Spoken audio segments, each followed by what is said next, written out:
जी। तो मैं आपसे कह रहा था कि कैश बुक के चैप्टर को हमने 3 हिस्सों में बांट दिया।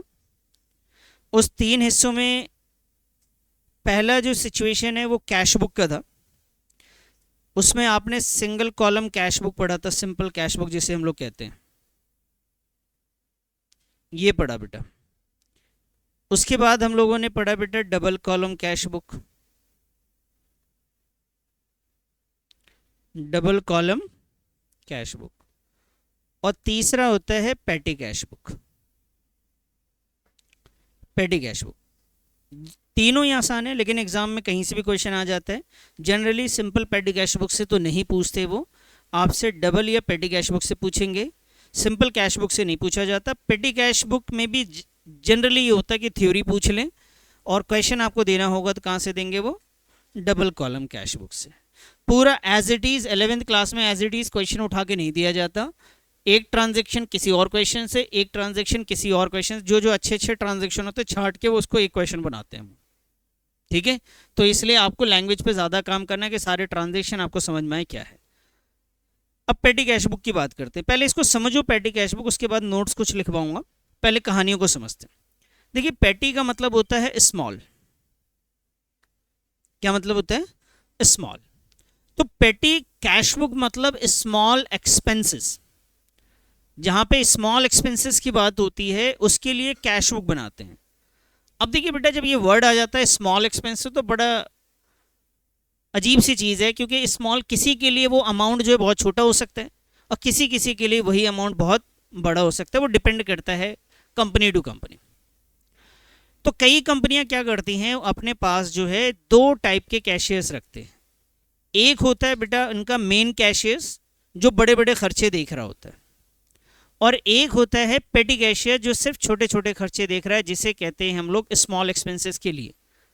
जैसे आप अपने घर में देखेंगे, ज़्यादातर घरों में ये ऐसी सिचुएशन रहती होगी कि जो है मदर जो है वो छोटे मोटे खर्चे का डिसीजन लेती, हो सकता है बड़े भी लेते हों, लेकिन मैं ज़्यादातर के सिचुएशन यही है कि उनको सब्ज़ी लाना है या कुछ और राशन की चीज़ें हैं, फीस वीस देनी है। और ज़्यादातर केसेस में आपने ऐसा देखा होगा कि ज़मीन खरीदनी है, बिल्डिंग खरीदनी है,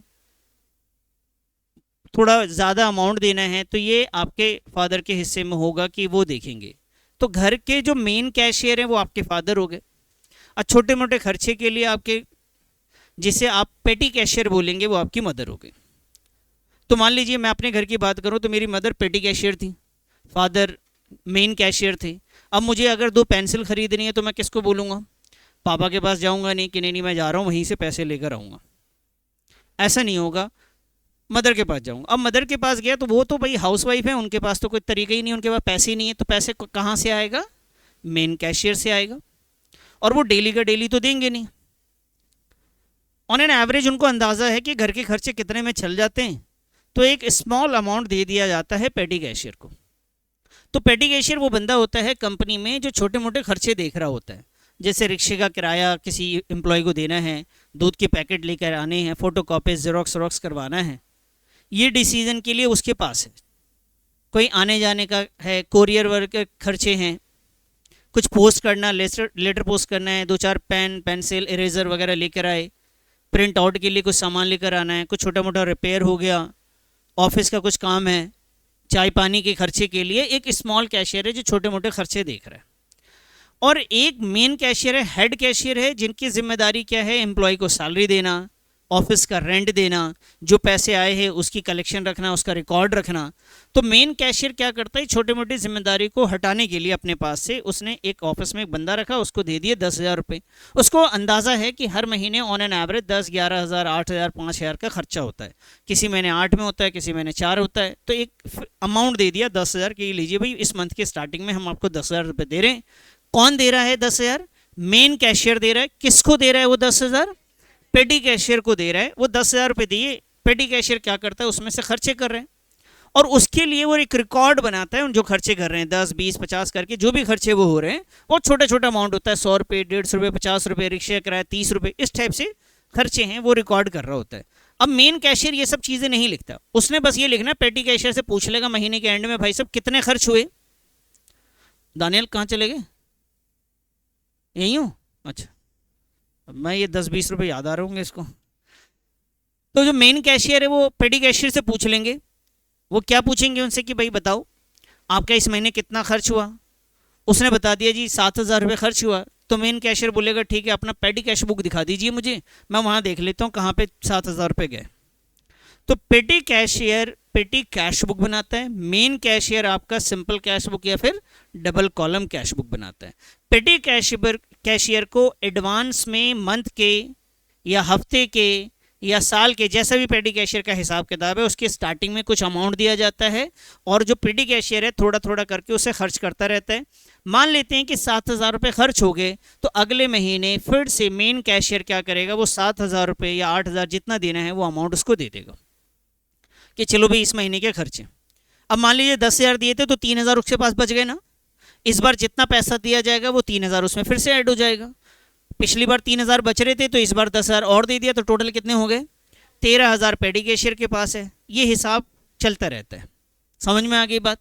तो पेटी कैश बुक कौन बनाता है बेटा, पेटी कैशियर बनाता है। किस लिए बनाए जाते हैं, स्मॉल एक्सपेंसेस को रिकॉर्ड करने के लिए बनाए जाते हैं। बात समझ में आ गई।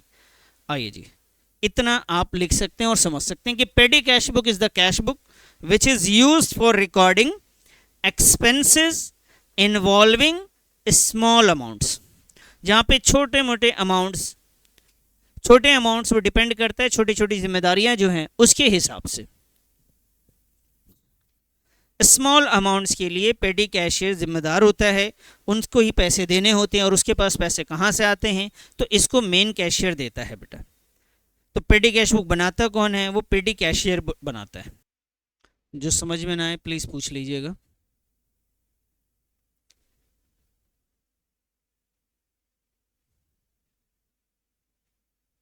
इन्वॉल्विंग स्मॉल अमाउंट्स, सही है जी, समझ में आ गया यहाँ तक। ये लैंग्वेज समझ में आ गया जो लिखा आपने कि पेटी कैश बुक एक बुक है जिसके अंदर एक्सपेंसेस लिखे जाते हैं, लेकिन कौन से, स्मॉल अमाउंट्स के। ठीक है जी। दूसरी बात, ये कौन बनाता है बेटा, पेटी कैशियर बनाता है। अब आते हैं पेटी कैश बुक ना बेटा दो टाइप के होते हैं, ध्यान से सुनेगा। पेटी कैश बुक कितने टाइप के होते हैं, दो टाइप के। एक होता है सिंपल पेटी कैश बुक, एक होता है एनालिटिकल पेटी कैश बुक। सर सिंपल पेटी कैश बुक में पैसा आया इसका रिकॉर्ड होता है, पैसा गया इसका रिकॉर्ड होता है, ये दो रिकॉर्ड होते हैं। लेकिन जो एनालिटिकल पेटी कैश बुक है उसमें पैसा आया और गया, तो जाने वाली जो सिचुएशन है कहाँ कहाँ पैसा गया है इस हफ्ते, उसका अलग अलग कॉलम भी बनाया जाता है। मैं आपको दिखाऊंगा कैसे। तो अभी आपको बस ये समझना है कि एनालिटिकल पेटी कैश बुक और सिंपल पेटी कैश बुक में क्या कहानी है। कि सिंपल पेटी कैश बुक में एक कॉलम होता है रिसीट्स का और एक कॉलम होता है पेमेंट का। लेकिन वहीं पे एनालिटिकल पेटी कैश बुक में एक कॉलम रिसीट्स का है, तो एक से ज़्यादा कॉलम किसके बारे में है, सिर्फ पेमेंट्स का। पैसा आया एक कॉलम में लिखा हुआ, लेकिन जाने के लिए कितनी जगह गए, हो सकता है 5 कॉलम हो, 4 कॉलम हो, 3 कॉलम में पेमेंट्स के बारे में बात कर रहे हैं हम लोग। पैसा आएगा एक कॉलम में लिखेंगे, जाएगा 3 कॉलम 4 कॉलम में, उसको एनालाइज करके लिखेंगे, इसलिए कहते हैं उसे एनालिटिकल पेटी कैश बुक। इसे नोट करिए, फिर आगे बात करते हैं हम लोग। लिख लिया बेटा यहाँ तक। तो हमारे पास पेटी कैश बुक कितने टाइप से बनाए जाते हैं, दो, एक सिंपल पेटी कैश बुक और दूसरा एनालिटिकल पेटी कैश बुक। ठीक है जी। अब ये जो दो बनाने के तरीके हैं, उसे कहते हैं हम system of petty cash book. अब दोनों को समझेंगे, system of petty cash book का क्या मतलब है। एक होता है types of petty cash book और एक होता है system of petty cash book. इसको कभी कंफ्यूज मत होना इसमें, पहले आप समझो। अब देखिए, आपने कई बार ना बिरयानी तो खाई होगी, है ना, खाई होगी ना, ठीक है। अब इस इलाके में आपको ना कई टाइप की बिरयानी मिल जाती है, मुरादाबादी और हैदराबादी, मसालेदार। तो वही मुरादाबादी वही होता है यार, हैं? कौन सी? तो ये कौन सा कौवे वाली बिरयानी खाई थी क्या तूने, तभी ऐसा नाम लिया तूने? ऐसा तो होता ही नहीं। तो जनरली दो हैं, मैं ये मान के चलता हूँ। आपके घर में इनमें से कोई एक बन जाता होगा कभी कभी, ठीक है। अब जिस स्टाइल से बन रहा है, ध्यान से समझिए, जिस स्टाइल से बन रहा है उसे कहेंगे टाइप ऑफ बिरयानी, जिस स्टाइल से बनेगा। अब कितना बनना है, ये टाइप नहीं है। अब हर घर के अलग अलग सिचुएशन है। अब किसी घर में मान लो अयान जैसा बंदा रह रहा हो तो हो सकता है कि एक भगोना अकेला इसके लिए बने। अब किसी के घर में जो है ना बिरयानी का ये स्टाइल है कि भाई वो लोग क्या करते हैं कि ग्लास से नापते हैं कि चावल कितना बनाना है। किसी ने हो सकता है कि कोई उसके पास कोई बाउल होगा, उसमें देख रहे हो कोई ना कोई तरीका होगा जिससे अंदाज़ा लगाते हैं कि कितना इसमें चावल बनाना है, कितना चावल जाएगा। तो बेटा टाइप्स का मतलब है कि कौन सी वैरायटी का बन रहा है। तो ये सिंपल पेडी कैश बुक, एनालिटिकल पेडी कैश बुक जो ये प्रेजेंटेशन है कैसा बनेगा। क्लियर है जी। और उसके अंदर किस तरीके से चीज़ों को रिकॉर्ड किया जाए, कितना लिखा जाए, उसे कहते हैं system of pedi cash book. System में क्या होता है इसको ध्यान से समझना। दो टाइप के सिस्टम है, एक सिंपल और एक इम्प्रेस्ड। सिंपल में ये है कि घर में जो भी स्मॉल कैशियर है, पेडी कैशियर है, उनको पैसे दिए गए, लमसम अमाउंट दिया गया। कभी 8,000 दे देते हैं मन कर रहे हैं, कभी 10,000 रुपये दे दिए, जितनी ज़रूरत है उसके हिसाब से पैसे दे दिए, उसे कहते हैं simple pedi cash book, simple system of pedi cash.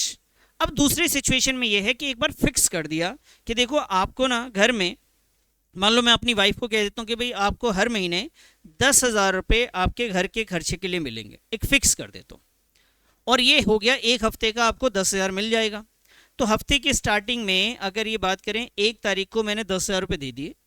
एक हफ्ते गुजर जाने के बाद उन्होंने बताया कि भाई 8,000 रुपये हमने खर्च कर लिया है, कितना बच रहा है। तो नेक्स्ट वीक की स्टार्टिंग में और कितना दे दूंगा अगली बार, 8,000, इनके पास कितना हो जाएगा 10,000। फिर इसी तरीके से ये चलता जाएगा। अगली बार उन्होंने मान लेते हैं कि 10 की जगह 9,000 रुपये खर्च कर दिए, अब कितना रह रहा है उनके पास 1,000। अब कितना दे दूं और 9,000 और दे दूंगा। तो आप ध्यान से देखिए, जो आप बार बार कह रहे हैं इतना देंगे, पिछली बार सबसे पहले मैंने फिक्स किया एक अमाउंट, समझ रहे। ये बात किसकी कर रहा हूं मैं, इम्प्रेस सिस्टम में। ध्यान से सुनना बेटा, ये क्वेश्चन आता है। हुज़ैफा इधर देखो बेटा, हमने ये फिक्स कर दिया अमाउंट। अमाउंट फिक्स करने बाद पेटी कैशियर ने खर्च किए। खर्च करने बाद जो पैसा बच गया उसमें मैंने उतना ही पैसा दिया जितना उन्होंने खर्च किया। सही बात है ना। कितना पैसा दिया, 8,000 ही दिया। तो जितना कोई खर्च कर रहा है उसके बदले में अगर उसको उतना पैसा दिया जाए तो उसे कहते हैं रिम्बर्स करना। क्या कहते हैं, आपने कभी सुना घर में आपके पास कॉल वाला आई होगी, बोला होगा बेटा कहाँ हूँ, आपने बोला बस यहीं गली में हूँ। क्या ऐसा करना, 10 रुपये की धनिया की पत्ती लेते आना या ये सामान लेते आना। आप घर गए, सामान लेके गए, फिर घर वालों के सामने हाथ फैलाए, वो जो 10 रुपये लगे उसके पैसे तो दे दो।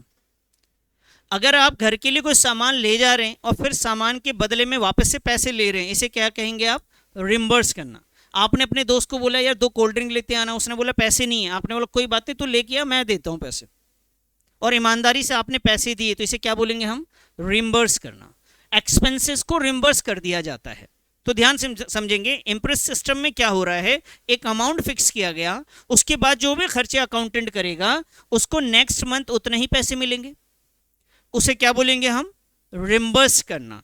इस सिस्टम को हम लोग कहते हैं impress system of pedi cash book. कई बार एग्जाम में सिर्फ इस टॉपिक से कोई प्रैक्टिकल क्वेश्चन नहीं आता, यही आ जाता है कि what is impress system of pedi cash book. तो देखिए, मैंने ये थोड़ी कहानियां हैं जो मैंने आपको बताई, वो कहानी है, ध्यान से सुनेंगे। Under this system estimate is made for amount required for pedi expenses. एक अंदाजा लगाया जाता है कि पेडी एक्सपेंसेस कितना होगा, उसका एक एस्टिमेट अमाउंट बना दिया गया। इसमें कितना बना दिया गया बेटा, बाहर बाहर बैठो जी। इसमें हमने एक अमाउंट फिक्स कर दिया बेटा पेडी एक्सपेंस के लिए। ये बात समझ में, ये लाइन समझ में आया कि नहीं, एक बार रीड करो मुझे बताओ। अंडर दिस सिस्टम और estimate is made of amount required for pedi expense. छोटे मोटे खर्चों के लिए कितने पैसे की जरूरत है उसका एक अंदाजा लगा के फिक्स कर देता है amount. This amount is given to the petty cashier. जितना हमने अंदाजा लगाया वो पैसा किसको दे दिया, in the beginning of the period. अगर मान लीजिए आपने मंथली बात करी है तो महीने के स्टार्टिंग में, आपने वीकली बात करी है तो महीने के हफ्ते के स्टार्टिंग के लिए आपने ये पैसे दे दिए। ये दोनों बातें समझ में आ गई, पहली और दूसरी लाइन क्लियर है। उसके बाद the amount of pedi expenses is paid by the petty cashier is reimburse. जो अमाउंट पेडी एक्सपेंस में हुआ है, जो भी पेडी एक्सपेंसेस हुआ है, किसने पे किया बेटा? वो पेडी कैशियर ने पे किया होगा, उसे वो क्या करवाएगा? लास्ट में रिम्बर्स करवा दिया जाएगा पीरियडिकली। जैसे 2 महीने 4 महीने जितने दिन का फिक्स किया गया था उतने दिन के बाद उस पैसे को हम क्या करेंगे? रिम्बर्स करके मेन कैशियर उतना पैसा दे देगा अपने पेडी कैशियर को। अच्छा आपने 8,000 खर्च किए, ये लो जी 8,000 और ले लो, अब तो 10,000 हो गए। तो हर महीने जो भी आप खर्च करते जाएंगे उतना पैसा सामने वाला पेडी कैशियर आपको दे देगा। इसी सिस्टम को हम लोग कहते हैं क्या? Impress system of pedi cash. ऐसी कहानियों में ही आपको इसको लिख कर आना है।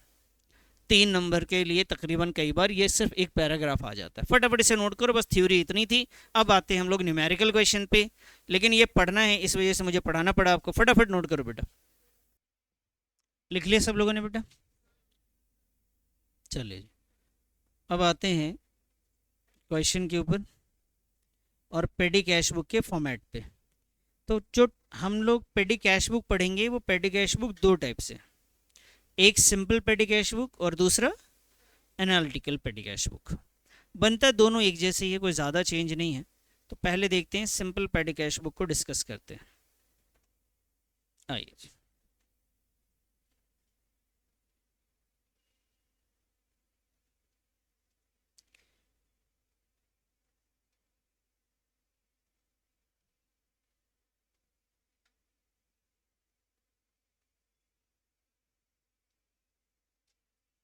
इसी में हम लोग सिंपल भी बनाएंगे और एनालिटिकल पेडी कैश बुक भी बनाएंगे। इसको आप ध्यान दीजिएगा। क्वेश्चन नंबर है 6, ठीक है जी। इसके पहले फॉर्मेट को आप समझिएगा अच्छे से।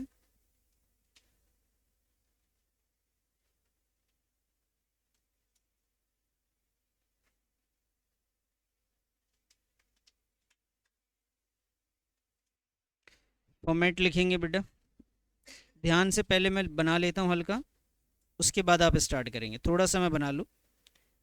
पेडी कैश बुक, ठीक है जी।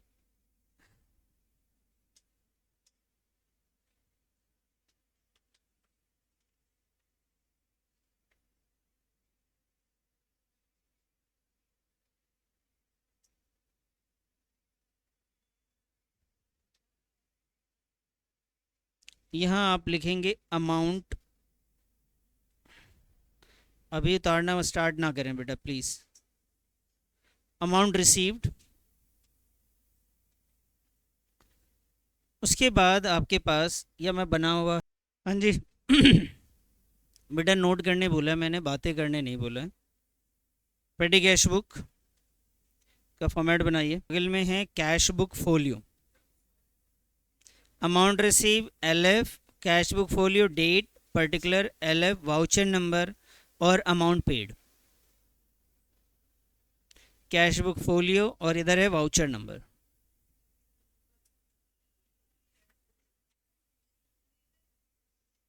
बेटा ये जो फॉर्मेट हमने बनाया है इसे कहते हैं हम लोग फॉर्मेट वाइज सिंपल पेडी कैश बुक। ये फॉर्मेट है इसका। और अगर बनाने का फॉर्मेट का थोड़ा सा तरीका, इसके आगे 4 लाइनें और आ जाती, इसके आगे 4 लाइनें और आ जाएं। ये मान लीजिए 4 लाइनें हमने यहाँ पे और खींच दी। 4 हो रहे हैं सर, एक और खींचो सर, ये लो। 4-5 कॉलम और आ जाएं तो वो वाले जो फॉर्मेट है वो एनालिटिकल पेडी कैश बुक है। तो इसी क्वेश्चन को हम लोग एक बार सिंपल पेडी कैश बुक से बनाएंगे और इसी को हम लोग एक एनालिटिकल पेडी कैश बुक से बनाएंगे, ठीक है जी। तो अब प्लीज़ इधर ही ध्यान देना। बातों में लगोगे मैं क्लास से बाहर कर दूंगा, पहले बता रहा हूँ। मैं बार बार आपको देख के आपके टैलेंट को मैं अप्रिशिएट नहीं कर सकता।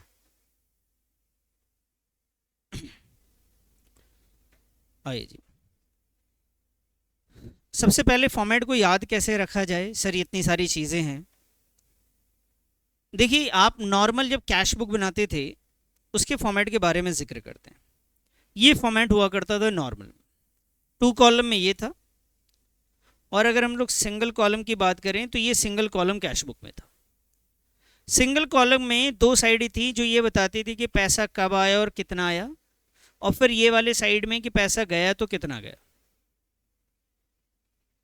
अब सवाल यहाँ पे ये था कि बेटा यहाँ पे पैसा ना एक बार से ज्यादा बार भी आता था। पेडी कैश बुक में पैसे सिर्फ एक बार आते हैं, मंथ के स्टार्टिंग में या वीक के स्टार्टिंग में, इसलिए वहां पे कोई भी डेट का कॉलम नहीं लिखा, कोई पर्टिकुलर का कॉलम नहीं रखा, कोई एलएफ का कॉलम नहीं रखा, सीधा किसका रखा, अमाउंट का डायरेक्ट एक कॉलम रख दिया। क्योंकि डेट का कॉलम ये यूजलेस है, इसमें एक ही बार लिखना है, पर्टिकुलर एक ही बार लिखना है। तो ऐसा करते हैं, यही डेट ना हम इस साइड लिख देंगे, यही पर्टिकुलर हम इस साइड लिख देंगे। तो डेबिट की चीज को भी हम लोग इसी पर्टिकुलर में लिखेंगे और डेबिट वाले डेट को भी हम इसी साइड लिखेंगे। बस ये ध्यान रखेंगे कि डेबिट का चीज है तो उसके आगे क्या लगा देंगे, 2। तो ये होगा पेडी कैश बुक में इस वाले कॉलम को, इसको हमने यहां से हटा दिया, सिर्फ अमाउंट रिसीव रखा और लास्ट में हमने अमाउंट रखा, पर्टिकुलर रखा। इसके अलावा एक कैश बुक फोलियो का हमने कॉलम बनाया और एक वाउचर का बनाया। बेटा वाउचर वो होता है एक तरीके का एविडेंस होता है, क्योंकि जो 10, 20, 50, 100 रुपये का जो खर्चा है उसका बिल कई बार नहीं मिलता आपको। कई बार ऐसी दिक्कतें होती हैं, उसके बिल नहीं अवेलेबल होते हैं। जैसे मान लीजिए आप रिक्शे से आए, 50 रुपये खर्च किया और आपने अम्मी से 50 रुपये लिए थे। अब पापा आके पूछ रहे हैं कि भाई साहब कहाँ गए 50 रुपये। अम्मी ने बोला रिक्शे पे। कह रहे जी बिल दिखाओ। कहाँ से दिखाएंगी वो, उसका तो बिल होता ही नहीं है। आप बात समझ रहे हैं। तो वहां पे क्या करते हैं, एक सपोर्टिंग डॉक्यूमेंट्स बनाया जाता है जिसे हम लोग वाउचर कहते हैं। तो उस वाउचर का नंबर हम लोग यहां पे लिखते हैं कि ये रहा इसका प्रूफ, इस वाउचर पे लिखा हुआ है। तो अब इसके फॉर्मेट को अब आप देखिएगा, तब आपको ज्यादा बेहतर समझ में आएगा बेटा।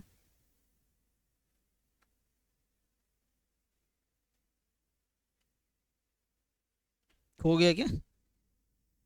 आज ये रहा। तो बेटा अमाउंट रिसीव, इससे पहले डेट और पर्टिकुलर था वो हमने हटा दिया। अमाउंट रिसीव रखा, कैश बुक फोलियो रखा और वाउचर नंबर रखा इस साइड। एलएफ तो आपको पहले भी दोनों साइड था। तो सर इसमें कैश बुक फोलियो बेटा इसका कोई यूज़ नहीं है, अगर आप ना बनाएं तभी भी चल जाता है, कोई मसला नहीं है। बस यहाँ पे ध्यान रखना है क्या बनाना है आपको, वाउचर नंबर। ये बहुत ज़्यादा यूज़ की चीज़ नहीं है। तो ये कॉलम तो आपका बेकार ही है, किसी काम का नहीं है। अगर वाउचर नंबर आपको कभी दिया रहे तभी लिखेंगे, वरना तो आपका format amount receive, date, particular और अमाउंट पेड का ही है। लेकिन बस ये बनाना है। समझ में आई बात। पैसा जब भी आता है हमारे पास तो बेटा कौन से साइड लिखते हैं बता सकते हो? डेबिट साइड जाता है तो डेबिट में कुछ भी लिखते हैं तो किस नाम से लिखते हैं, 2 करके लिखते हैं, और जब जाएगा तब बाय करके। अब इस क्वेश्चन को देखिए, पहली लाइन लिखा हुआ है from the following information prepare analytical pedi cash book. तो एनालिटिकल तो हम लोग बाद में बनाएंगे, पहले सिंपल पेडी कैश बुक बना रहे हैं। इसमें 1 अप्रैल को हमारे पास पैसे रिसीव हुए, रिसीव फॉर कैश पेमेंट्स 20,000, 20,000 रुपये आया है। अब आप मुझे बताइए ये 20,000 को कौन से साइड लिख दूं, डेबिट साइड। तो बेटा यहाँ पे अमाउंट में मैं यहाँ पे लिख दूंगा कि 20,000 रुपये मेरे पास आए हैं। डेट यहीं पे लिख दूंगा बेटा, इधर देखो पहले 2020 किस डेट पे आया बेटा, 1 अप्रैल में आया। ये बात समझ में आ गई। लेकिन ये डेबिट साइड आया तो मुझे 2 करके लिखना चाहिए था उसके पर्टिकुलर में, तो मैं 2 लिखूंगा। और ये कहाँ से आया है बेटा, ये मेन कैशियर से आपके पास आया है, तो ये पैसा आपके पास एज अ कैश आया है, तो आप यहां लिख देंगे कैश अकाउंट। क्या लिखेंगे, कैश अकाउंट। ये बात समझ में आ गई, ठीक है जी। अब आइए जी नेक्स्ट। ये लाइन क्लियर है सभी को, कोई डाउट तो नहीं आपको? ये क्लियर है ना कि 2 क्यों लिखा, क्योंकि बेटा ये डेबिट वाली चीज है, उससे हम इस साइड लिख रहे हैं, इस वजह से 2 करके लिखना पड़ रहा है हमें। डेट भी हमने वही लिखी है। उसके बाद आइए बच्चे, क्वेश्चन ने आगे क्या लिखा आपके सामने बेटा, पेड फॉर पोस्टेज। पोस्टेज मतलब होता है आपने कोई लेटर पोस्ट करा, कोई कोरियर भेजा है, तो पोस्ट करा, पैसे आपके पास आए या गए, गए हैं। कब की बात है ये, 2 तारीख को। कितने गए, 1600 गए। तो बेटा हम किस साइड लिखेंगे बताओ, डेबिट साइड या क्रेडिट साइड? तो क्रेडिट साइड आएंगे, यहां लिखेंगे बच्चे by postage, by postage account, और अमाउंट में लिख देंगे 1600 और डेट लिख देंगे। और डेट है बेटा 2 अप्रैल। नोट कीजिए। इतनी बात समझाइए मुझे, ये क्लियर है? किसी को डाउट है इसमें? पोस्टेज हमने लिख लिया सर।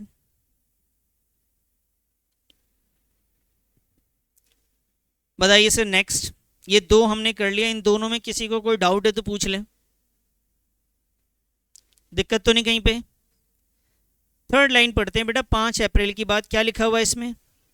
Paid for stationery.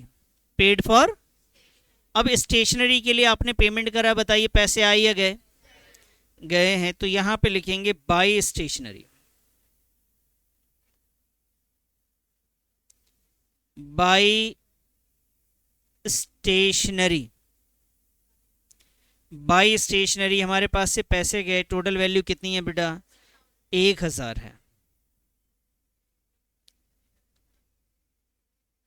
अब बाकी चीजें आप खुद से ट्राई कीजिए तो कर सकते हैं क्या? लिख लिया बेटा? आइए जी, अब मुझे बताइए फटाफट। आपने लिख लिया है सारे ने। 5 तारीख को हमारे पास स्टेशनरी था, 5 तारीख को स्टेशनरी। उसके बाद है पोस्टेज, सॉरी वेजेस। तो बाय वेजेस अकाउंट कितना अमाउंट था बेटा? डेट क्या है? 800। डेट बताइए। उसके बाद है हमारे पास कैरेज। कैरेज होता है बेटा, कभी कोई सामान वामान कहीं से लेकर आते हैं, जो ट्रांसपोर्टेशन खर्चा है ना, उससे हम लोग कैरेज कहते हैं। ये ट्रांसपोर्ट से रिलेटेड होता है 16 को। ये आया जी 600। उसके बाद है बेटा कन्वेंस।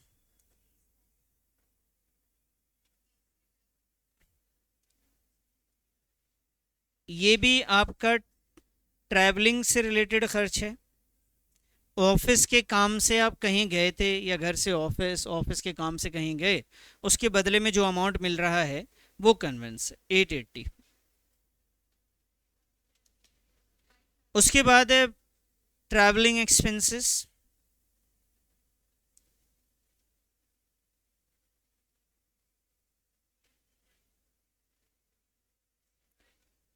ट्रैवलिंग एक्सपेंसेस है बेटा 3200 का।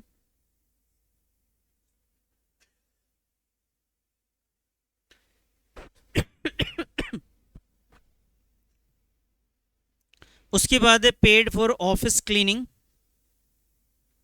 28 तारीख को।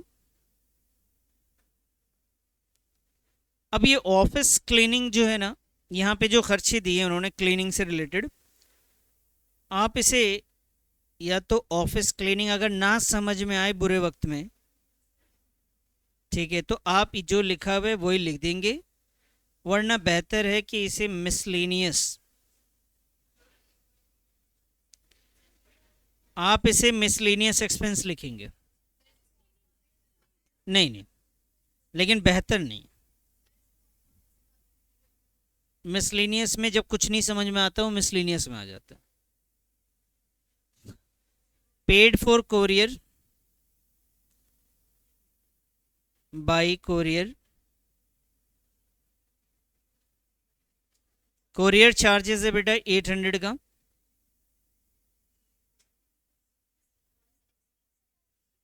जी जी जी। उसके बाद है send a registered notice to landlord. मकान मालिक को नोटिस भेज दिया इन्होंने, इसे आप लीगल चार्जेस कह सकते हैं। क्या कह सकते हैं? याद रहे, बहुत अच्छी बात है। नहीं याद रहे तो सेम लाइन चिपका देना। और ये भी नहीं समझ में आए तो क्या चिपकाओगे? मिसलेनियस। क्या लिखेंगे आप फिर? या तो आप मिसलेनियस लिख दें, बेहतर है लीगल चार्जेस अकाउंट। अब ये दोनों याद नहीं रहा तो उसका भी प्रोविजन है कि सेम टू सेम चिपका दो, लेकिन छोड़ कर मत बताओ। वैल्यू है 190। बताइए जी, समझ में आ गई बात यहाँ तक? अब इसका हमें बैलेंस करना है, उसको देखना है, टोटल करना है, वो भी ध्यान देना है।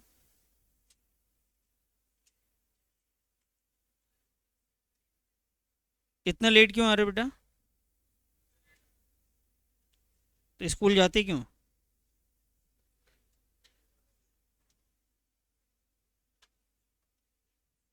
अभी बैठो बाहर, मैं बुलाऊंगा अभी आपको, ठीक है। बेटा इसको कैसे करेंगे टोटल, ध्यान से समझिएगा आप पहले। बच्चा पार्टी इधर,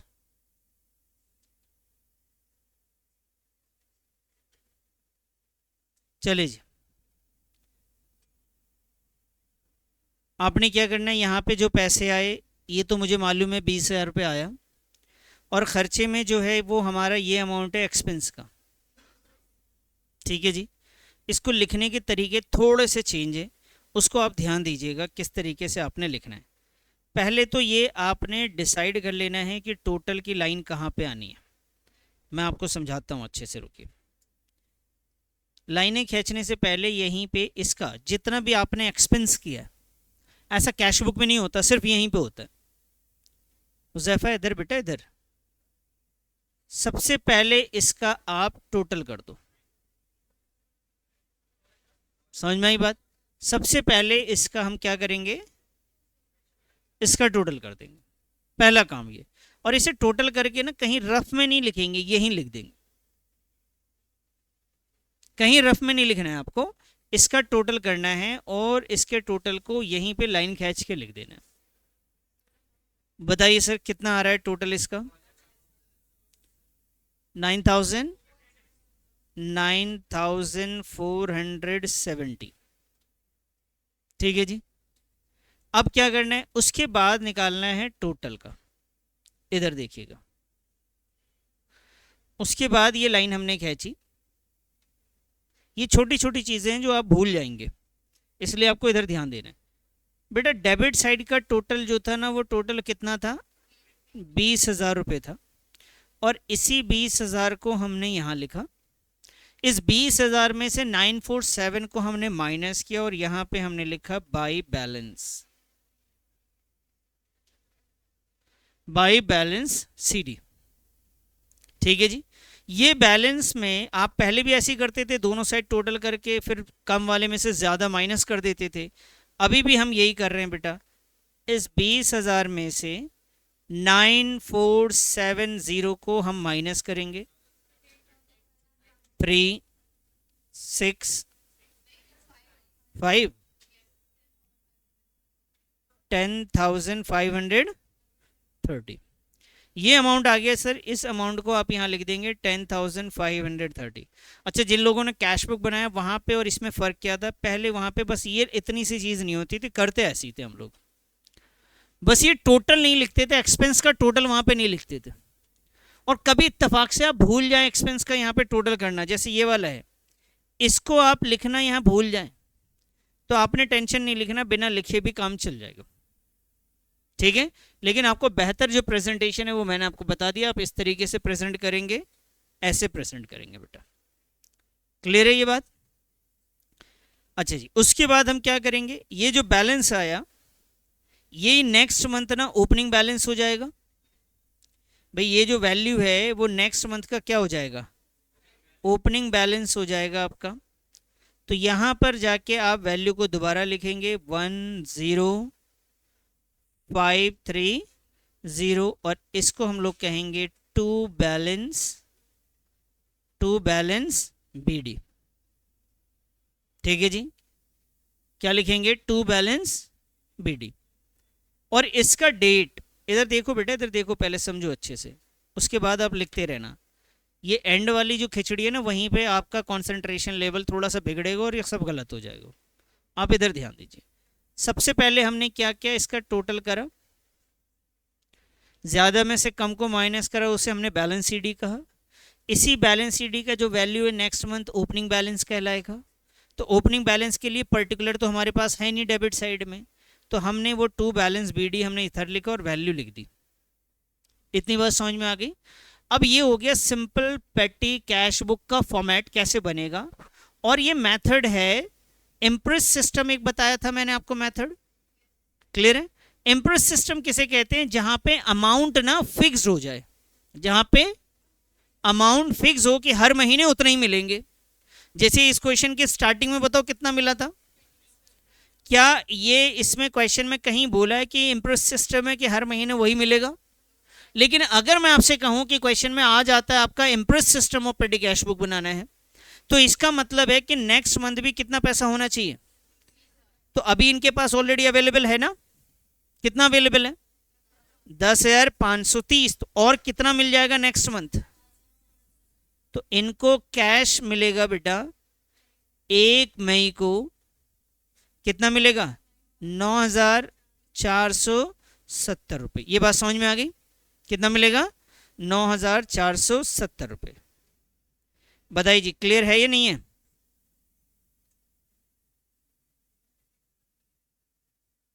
हाँ जी, नेक्स्ट मंथ के लिए भी यही लिखना होगा 9,470। ऐसा हम कब करके आएंगे, जब क्वेश्चन में क्या लिखा हो, impress system of pedi cash. तो ये मैंने आपको यहीं पे समझा दिया, impress system of pedi cash लिखा रहेगा तो आप ऐसे करेंगे। देखो अकाउंट्स ना बहुत कई बार बहुत टेक्निकल होता है, आप लोग जब बातें कर रहे होते हैं तो आपका कंसंट्रेशन लेवल इधर से उधर जाएगा, आपको लगता है चीज़ें आसान है, कोई नहीं, लिख लेंगे, देख लेंगे, बैलेंस ही तो करना कर दूंगा, और आप खुद से नहीं करेंगे, आप बातों में लगे रहेंगे तो वो चीज़ आपसे मिस हो जाएगी। और ज़्यादातर क्योंकि मैं पढ़ाता हूँ, टेस्ट पेपर चेक कर रहा हूँ, बहुत सारी चीज़ें, तो मुझे मालूम है कि ज़्यादातर बच्चों से जो गलती होती है इसमें नहीं होगी, यहाँ कोई गलती के चांस ही नहीं है, आप बिल्कुल भी नहीं करेंगे। आप गलती पता कहाँ करेंगे, यहीं कर देंगे एंड। और दूसरी गलती होती है, इसका फॉर्मेट ही याद नहीं रहता कई बच्चों को, तो बाकी तो कोई दिक्कत नहीं, उसे पता पैसे आए और गए, ये लिख देना, क्या मसला है, एक बार फॉर्मेट मालूम चल जाए तो हम लिख ही देंगे। समझ में आ गई बात। तो कौन से मेथड से हमने फॉलो किया, ये हमने बनाया सिंपल पेडी कैश बुक, और सिस्टम कौन सा था, ये impress system of pedi cash book था। उसमें क्या होगा, बैलेंस वैल्यू लिखी रहेगी। आगे बढ़ जाए बेटा, या तो इसी क्वेश्चन को हम दूसरे मेथड से भी बना लेते हैं, जिसमें क्वेश्चन ने बोला था एनालिटिकल पेडी कैश बुक से बनाइए, या हम एक नया क्वेश्चन चुनते हैं जिसमें एनालिटिकल पेडी कैश बुक यूज़ करेंगे, और फिर इसका क्वेश्चन एनालिटिकल से आपको घर से बना के लाना होगा, मैं नया क्वेश्चन करवा देता हूँ आपको, ठीक है। चलो नोट करो, फटाफट नोट करो बेटा इसको। बेटा इस क्वेश्चन को लेंगे हम लोग, बेटा इधर, बच्ची कितनी बातें कर रही हो, इतना दुख है आपके कि ख़त्म ही नहीं हो रहा बताते बताते जी। क्वेश्चन नंबर 7 में लिखा हुआ है, Rajan maintain a columnar petty cash book on the imprest system, the imprest amount is 5,000। Imprest amount का मतलब है वो अमाउंट जो हर महीने के स्टार्टिंग में फिक्स किया गया है, उसे कहते हैं imprest amount. From the following information show how his petty cash book would appear for the week ended 12 September. आपको पेडी कैश बुक बनाना है, और ये पेडी कैश बुक कॉलमर होना चाहिए, इसका मतलब है एनालिटिकल पेडी कैश बुक होनी चाहिए, रिसीट का एक कॉलम होना चाहिए और पेमेंट के 4-5 कॉलम होने चाहिए। तो इस बार फॉर्मेट आपको थोड़ा सा समझ के बनाना पड़ेगा। आइए जी, सबसे पहले हमने क्या फॉर्मेट में लिया था, आप मुझे पहले मैं बना लेता हूँ, फिर आप मुझे आप करना, बताइए जी। सबसे पहले हमने क्या लिया था, अमाउंट रिसीव, उसके बाद तो सर आप यहाँ पे ले लेंगे LF,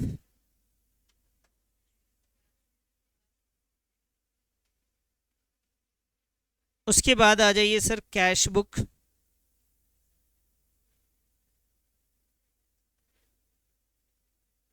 कैश बुक वॉल्यूम। तो इसके लिए मेरे पे थोड़ी सी जगह कम है, तो मैं यहाँ पे लिखता ही नहीं हूँ, हटाओ भाड़ में जाए, और बोलो, और बताइए बेटा। तो यहाँ पे हमने लिखा डेट, और बताइए सर।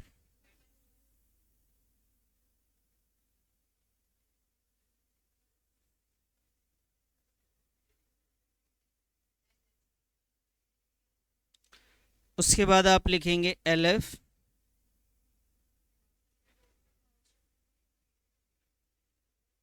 उसके बाद आया जी वाउचर नंबर, ये ज़रूरी है बेटा,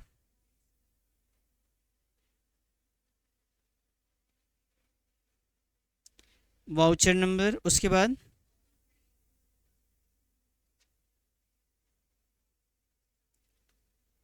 अमाउंट पेड, और उसके बाद 4-5 कॉलम और बना देंगे, मैं बताऊंगा इसमें क्या लिखेंगे।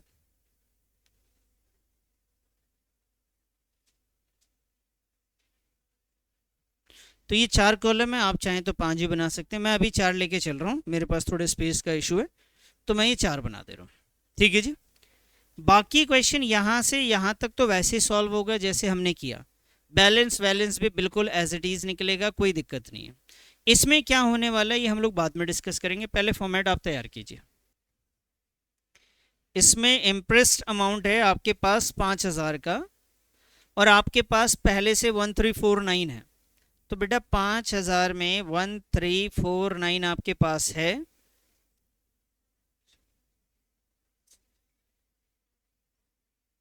तो 3651 जो है आपको और मिलेगा टोटल 5 होने के लिए। तो सबसे पहले आप यहां लिखेंगे टू बैलेंस, बैलेंस बीडी 1349, और उसके बाद आपके पास कैश आएगा, ये जो कैश आएगा 3651 आएगा बेटा, इतना अमाउंट आपके पास आ जाएगा। ठीक है जी। बैलेंस बीडी 1349 है, और जो कैश आएगा वो 3651 आ जाएगा। अब उसके बाद की कहानी बहुत सिंपल, यहाँ गिवन है पोस्टेज, उसके बाद है स्टेशनरी। पोस्टेज इसका मतलब है 7 तारीख को आपने पेमेंट करा, तो डेट भी लिख लेते हैं इसका, 7 सितंबर है,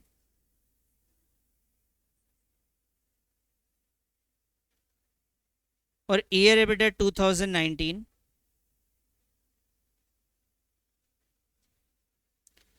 ईयर है 2019। Postage and stationery, postage and stationery, तो बाई पोस्टेज लिखेंगे,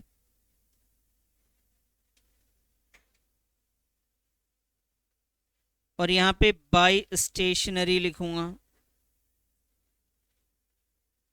bye postage account, by stationery account.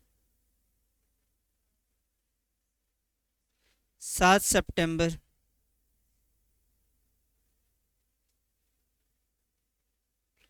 Bye postage and by stationery.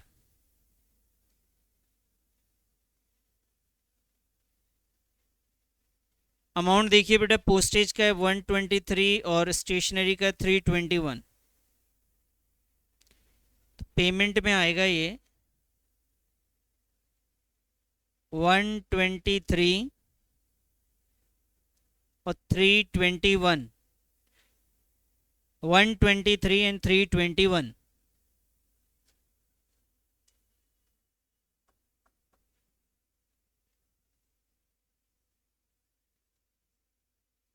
सात तारीख हमने लिख ली बेटा। उसके बाद आ जाइए 8 सितंबर को। 8 सितंबर में है ट्रैवलिंग और कन्वेंस, उसके बाद मिसलेनियस, और उसके बाद एंटरटेनमेंट। आइए जी 8 सितंबर लिख लीजिए।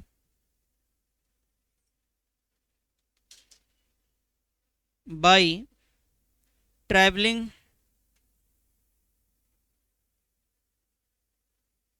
एंड कन्वेंस,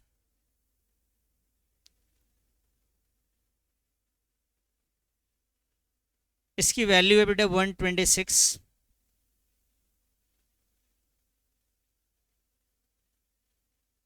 उसके बाद मिसलेनियस एक्सपेंसेस है,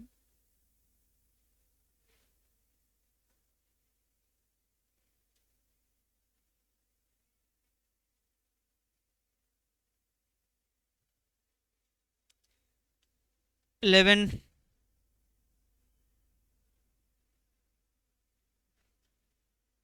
मिसलेनियस से बेटा आपके पास 11। उसके बाद एंटरटेनमेंट,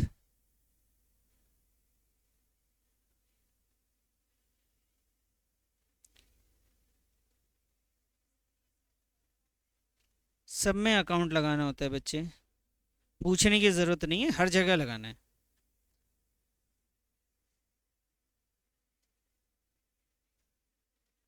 एंटरटेनमेंट में है हमारे पास 72 rupees, 72।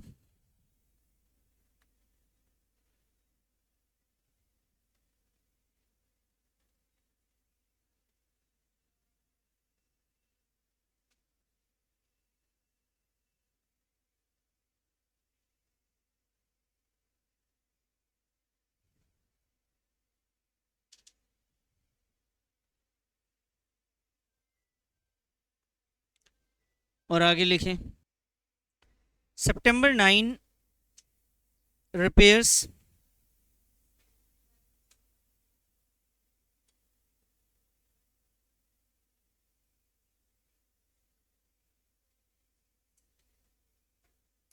by repairs account, value है 1567।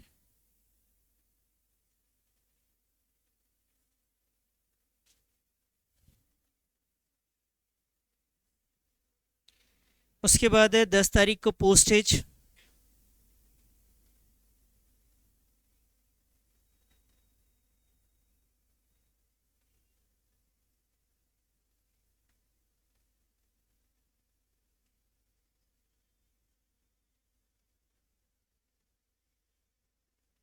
पोस्टेज 174।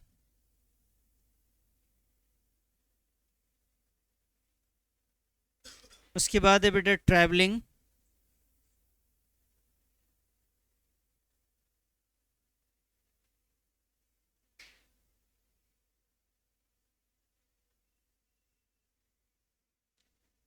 ट्रैवलिंग है बेटा 673।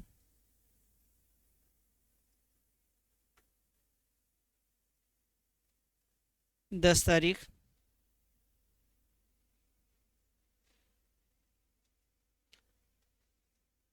उसके बाद है बेटा हमारे पास मिसलीनियस 12 तारीख,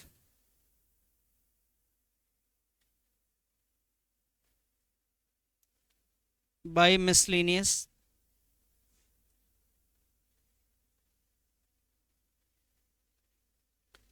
और फिर postage and repair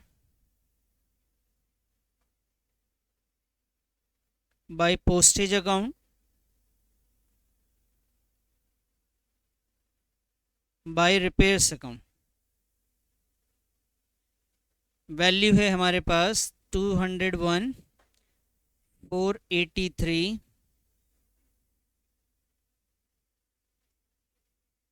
483 and 30 rupees. ये हमने कर लिया नॉर्मल, जो हम लोग कर रहे थे पिछले सिंपल पैडी कैश बुक में, वही किया हमने यहाँ पे। इसके बाद आप इसका कर देंगे टोटल।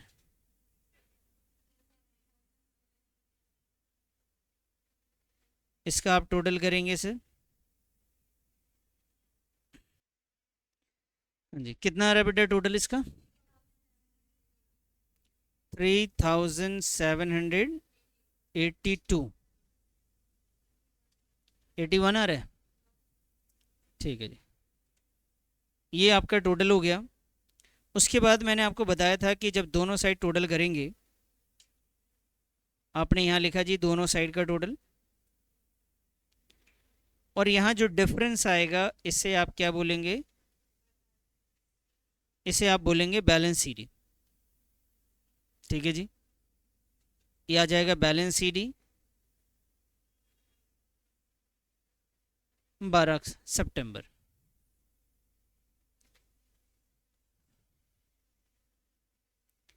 करिए इसका बैलेंस, दोनों साइड का टोटल। एक साइड तो 5000 आ रहा है बेटा,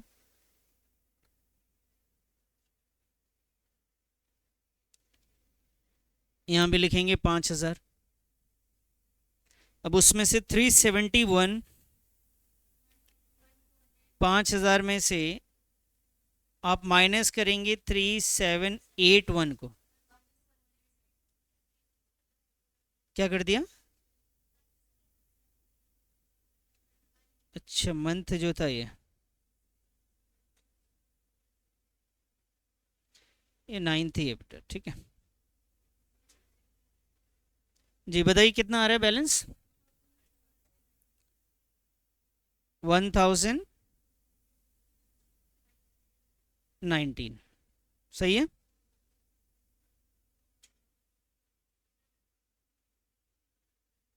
$1219।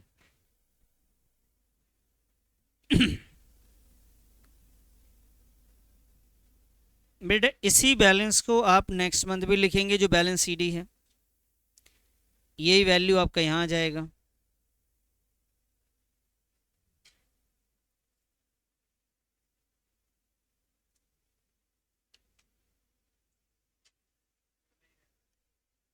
हाँ 1219।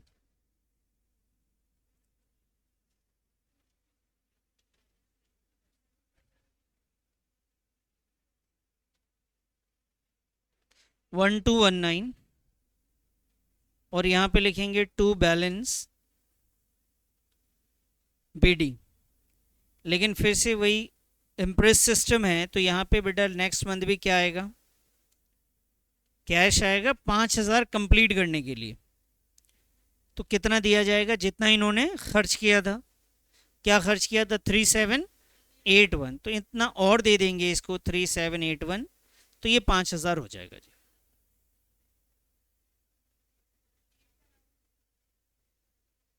नेक्स्ट मंथ के स्टार्टिंग का डालेंगे, ओ सॉरी 12 के बाद यही डेट रहेगा बेटा, 13 तारीख, 13/10। मंथ चेंज नहीं होगा 12 तारीख के बाद, और ये वैसे भी 13/9 आएगा।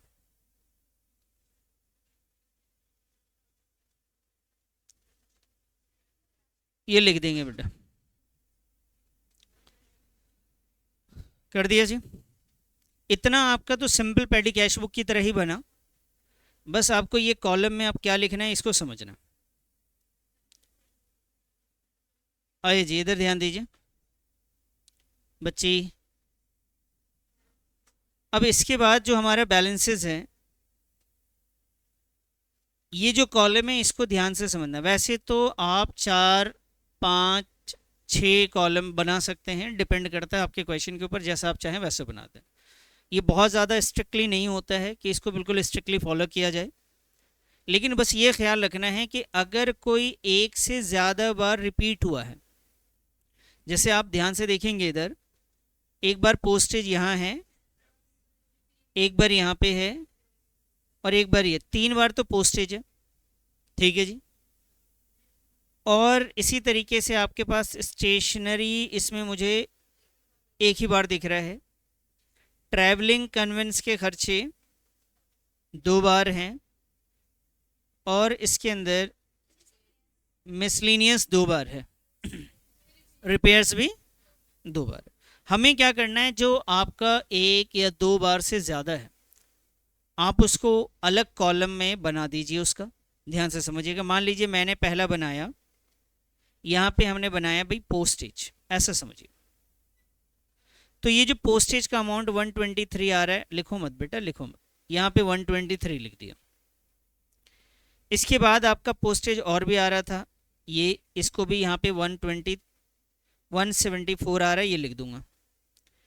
उसके बाद पोस्टेज का यहाँ आ रहा है 483, ये लिख दूंगा। कई बार क्या होता है कि बहुत सारे आइटम है सर, और हमारे पास इतने कॉलम की जगह नहीं है, तो क्या हम इसे मिला सकते हैं? तो बेटा जो एक जैसे हैं, जैसे पोस्टेज है, कोरियर और पोस्टेज एक जैसे ही खर्च होता है, तब कोरियर और पोस्टेज को एक जैसे में लिख सकते हैं, या तो आप किसी दूसरे को भी मिला सकते हैं। अगर आपको नहीं समझ में आ रहा तो आप मिला के या अलग अलग भी लिख सकते हैं। मैं आपको दिखाता हूँ। जैसे मैंने यहाँ लिखा जी पोस्टेज, और इसमें कोरियर था क्या? नहीं सर, तो मैं पोस्टेज एंड स्टेशनरी लिख दे रहा हूँ। मैंने 2 खर्चे को एक जगह लिख दिया जी, पोस्टेज एंड स्टेशनरी। अब पोस्टेज की वैल्यू पे ध्यान दीजिएगा, पोस्टेज की वैल्यू 123 मैंने यहाँ लिख दिया। फिर आइए पोस्टेज में 174 मैंने ये लिख दिया। पोस्टेज का है बेटा 483, वो भी लिख दिया। उसके बाद आ जाइए बेटा, आपका स्टेशनरी था 321, क्योंकि मैंने ऊपर नाम 2 का लिखा है, पोस्टेज स्टेशनरी, तो दोनों का इस कॉलम में लिख दूंगा, और स्टेशनरी का मुझे कहीं दिख नहीं रहा जी। समझ में आ गई बात? ऐसा करने के बाद यहाँ पे ना बेटा मैं टोटल भी कर दूंगा। इसका बैलेंस करने की ज़रूरत नहीं, मैं सिर्फ क्या करूँगा, टोटल। सर वहाँ करें, यहाँ कर दें, यहाँ भी कर सकते हैं, कोई मसला नहीं, यहाँ पे टोटल कर देंगे। ये बात समझ में आ गई आपको? क्लियर है सभी को? पोस्टेज के बाद ऐसे ही मैंने दूसरे, एक तो मैंने पोस्टेज लिख लिया, दूसरा क्या लिख दिया बेटा? स्टेशनरी। अब आते हैं सर यहाँ पे ट्रैवलिंग है, एक और जगह ट्रैवलिंग है। तो ऐसी ट्रैवलिंग, ट्रांसपोर्टेशन, कन्वेंस, ये एक ही टाइप के खर्चे होते हैं। आप चाहें तो मिला के भी लिख सकते हैं। इस क्वेश्चन ने वैसे ही मिला के पहले भी लिखा था, तो हम यहाँ पे लिख लेते हैं ट्रैवलिंग और कन्वेंस। यहाँ लिखा बेटा ट्रैवलिंग एंड कन्वेंस। अब ट्रैवलिंग की वैल्यू बताइए मेरे को, कितना दिख रहा है आपको बेटा? 126। तो बेटा यहाँ पे मैंने लिख दिया 126। और कहीं पे ट्रैवलिंग है, हाँ जी है, 673 का, ये भी लिख दिया। और मुझे कहीं पे नहीं दिख रहा है, तो मैं इसका टोटल यहाँ पे लिख लूँगा। समझ में आ गई बात? बहुत मुश्किल नहीं, बहुत आसान होता है ये। तो मैंने क्या क्या लिख दिया सर? पोस्टेज हो गया, स्टेशनरी भी हो गया, हमने पोस्टेज लिख लिया, हाँ जी, स्टेशनरी लिख लिया, ट्रैवलिंग लिख दिया, एंटरटेनमेंट, रिपेयर रह रहा है और मिसलिनियस रह रहा है। एक हमारे पास कॉलम आ सकता है, मेरे पास जगह है, तो मैं यहाँ पे लिखता हूँ रिपेयर्स एंड एंटरटेनमेंट। मैंने ऐसे जोड़ दिया, रिपेयर्स एंड एंटरटेनमेंट। अब रिपेयर्स में देखिए और एंटरटेनमेंट में, एंटरटेनमेंट की वैल्यू कितनी है बेटा? यहाँ पे 72 है, रिपेयर में है 1567, नीचे भी रिपेयर है आपके पास एक 30 का भी। उसके बाद आपने टोटल कर दिया जी। क्लियर है जी? लास्ट जो कहीं पे भी नहीं बना हो उसके लिए हम क्या बना देंगे? मिसलिनियस। जो कहीं नहीं आए, तो मिसलिनियस की वैल्यू कितनी थी आपके पास? 11। और मिसलिनियस में है आपके पास 201, और बाकी सारी चीज़ें आ चुकी हैं ना। अगर कोई चीज़ ऐसी रह गई होती जो नहीं आती, तो वो मिसलिनियस या सन्ड्री एक्सपेंसेस करके भी हम लोग लिख सकते हैं। क्या बताया मैंने दूसरा नाम मिसलिनियस का? Sundry expenses. उसके बाद इसे आप टोटल कर लेंगे और ये क्वेश्चन कंप्लीट हो जाएगा। फटाफट इसे नोट करिए, पहले ऊपर की हेडिंग नोट कर लीजिए, उसके बाद बात करें। ये हेडिंग नोट कीजिए, हेडिंग नोट कीजिए फटाफट। हेडिंग एक बार लिख लीजिए और वैल्यूज को खुद ही लिखिए।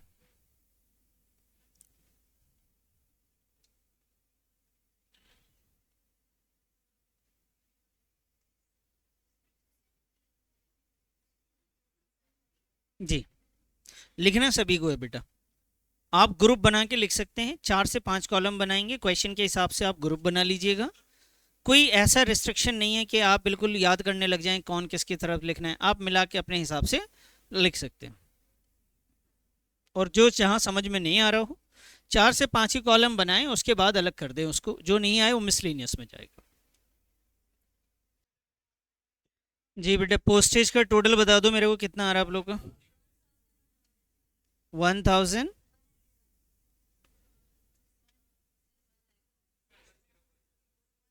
1101। अच्छा, इसका बताइए आप। 799।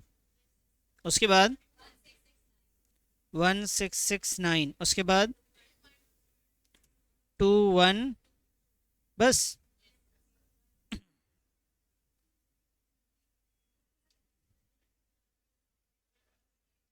समझ में आ गया इसमें बेटा?